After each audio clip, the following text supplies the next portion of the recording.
Hello everyone, চলে এসেছি আবার একটা নতুন ভিডিও নিয়ে। তো আমি আর মা এখন রেডি হয়ে নিয়েছি, আর মা আর আমি একটু বের হব। তো চলো কোথায় যাচ্ছি দেখাই তোমাদেরকে। তা মা আর আমি এখন দেখো রিক্সায় যাচ্ছি, একজনের বাড়িতে যাচ্ছি, সেহেতু রিক্সা করে নিলাম অনেকটা দূরে, তাই জন্য। আর দেখো যেহেতু রয়েছে আমাদের দিওয়ালি, সেহেতু রাস্তা চারিদিকে শুধু আলোয় আলোকময়, খুব সুন্দর লাগছে না? মানে এত ভালো লাগছে দেখতে, পুরো মানে দিনের মতন মনে হচ্ছে।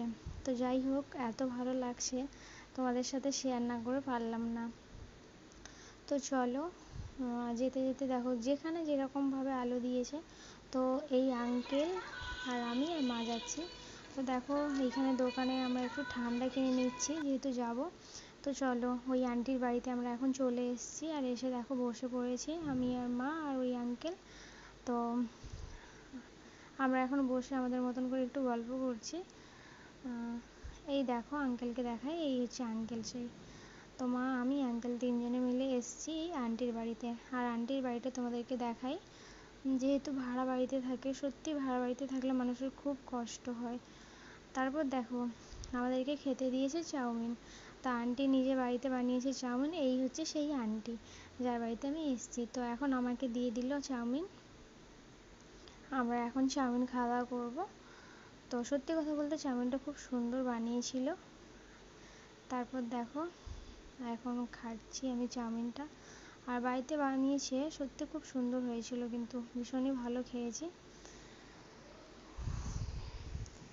আর কারো বাড়িতে গেলে কেউ তো আর না খাইয়ে ছাড়ে না, তাই না?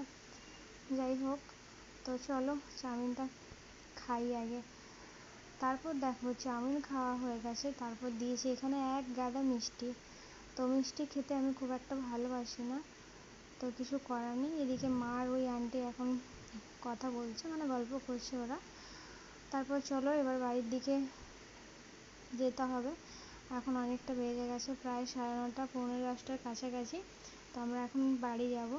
তো বেরিয়ে পড়েছি, এটা হচ্ছে আন্টিদের বাড়ির রাস্তা। তো আন্টি আমাদের পিছু পিছু আসছে আমাদেরকে এগিয়ে দিতে, আর সেটাই বেশ ভালো লাগে। যাই হোক, আমার সামনে গাড়ি চলে এসেছে, আমি ফোন মানে ভিডিও করার চক্করে দেখিনি। তো দেখো যাওয়ার পথে দেখালাম একটা প্যান্ডেল, আর প্যান্ডেলটা না খুব সুন্দর হয়েছে, কিন্তু এখানে খুব একটা বেশি আলো নেই বলে ঠিক বোঝা যাচ্ছে না। তারপর দেখো আমাদের বাড়ির দিকে রাস্তার চারিদিকে পুরো ভর্তি আলোয়। এটাই বলবো, সবার জীবন আলোকময় হয়ে উঠুক, ভীষণই ভালো লাগছে দেখতে।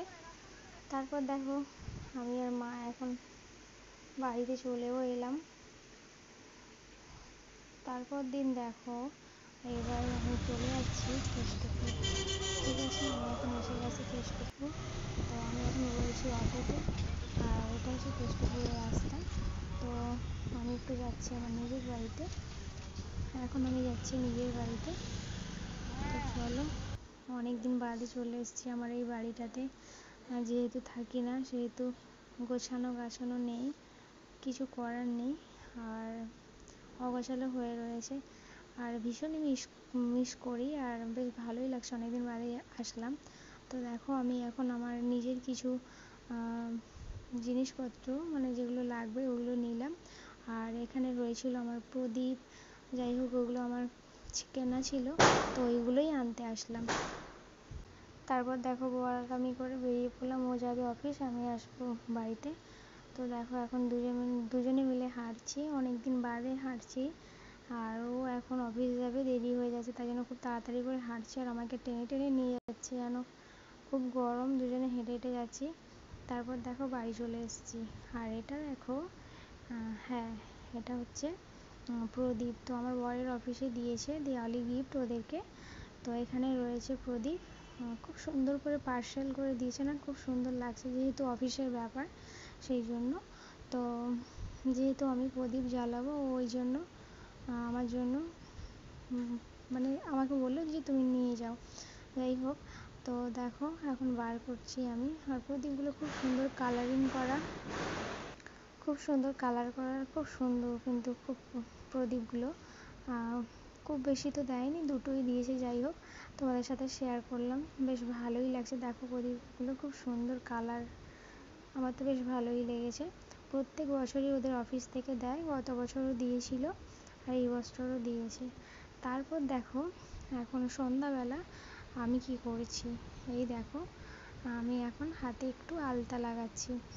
এইগুলো দেখে না ছোটোবেলার কথা মনে পড়ে যায়। আমি যখন ছোটোবেলায় নাচ করতাম, নাচ শিখতাম, যখন স্টেজ পারফরমেন্স করতাম, তো আমার মা আমাকে এইভাবে হাতে লাগিয়ে দিত। আর সেই ছোটোবেলার দিনগুলোর কথা খুব মনে পড়ে যাচ্ছে। যাই হোক, এখনও অবধি মানে এই ভিডিও করার জন্য কখনো কখনো করতে হয়। অনেকে ভাবে ভিডিও করার কোনো কষ্ট নেই, সত্যি ভিডিও করতেও অনেক সময় কষ্ট হয়। অনেক সময় নয়, খুবই কষ্ট হয়, কারণ এডিটিং করা, যাই হোক সব কিছু কাজে একটা পরিশ্রম না হলে কিছু হয় না।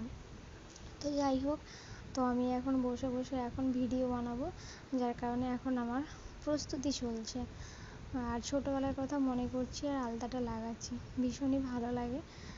কোনো কোনো সময় কোনো কোনো ক্ষেত্রে পরিস্থিতিতে ছোটোবেলার শৈশবকে আমরা যে মনে করতে পারি, এটাই তো আমাদের কাছে ভালো লাগার বিষয়। তো চলো আমি এখন আলতাটা লাগিয়ে নিই, 2 হাতেই লাগাবো। আর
দেখো আমি সন্ধ্যাবেলা ভিডিও করব, প্রায় কিছুটা রেডি হয়ে গেছি, আর মা বলছে আমাকে ভাত বসাতে।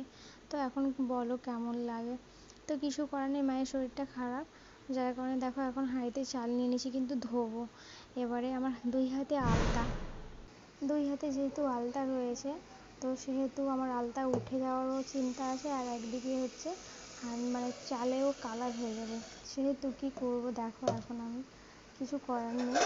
তো আমি এখন এই খুন্তি দিয়ে ভালো করে চালটাকে ধুয়ে নিচ্ছি।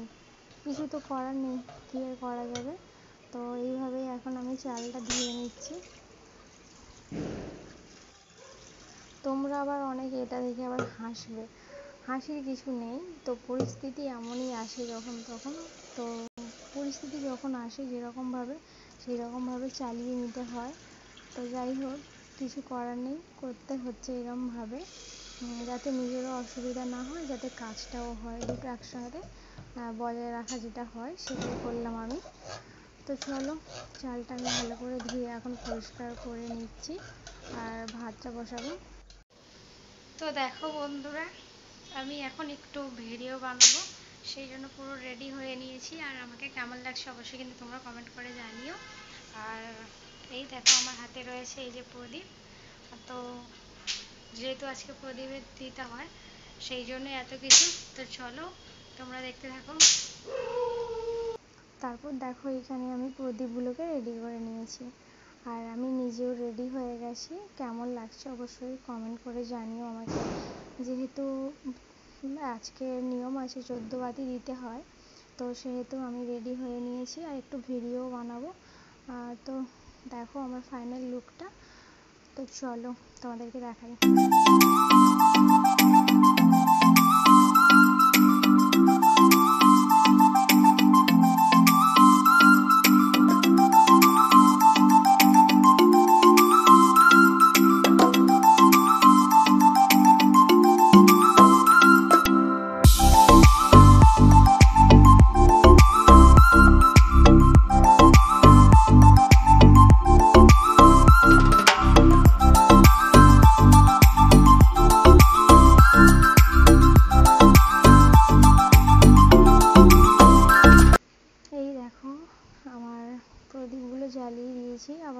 আলুতে নিভে যাচ্ছে, যেহেতু সামনেই তো বাড়ি আর রাস্তার কাছেই, তো হাওয়া দিচ্ছে খুব, কিছু করার নেই। তো চলো আমি এখন প্রদীপগুলোকে বসিয়ে নিই। তো বাড়ির সামনে, আমাদের দরজার সামনে, তো বসিয়ে নিচ্ছি প্রদীপ আমি এখন।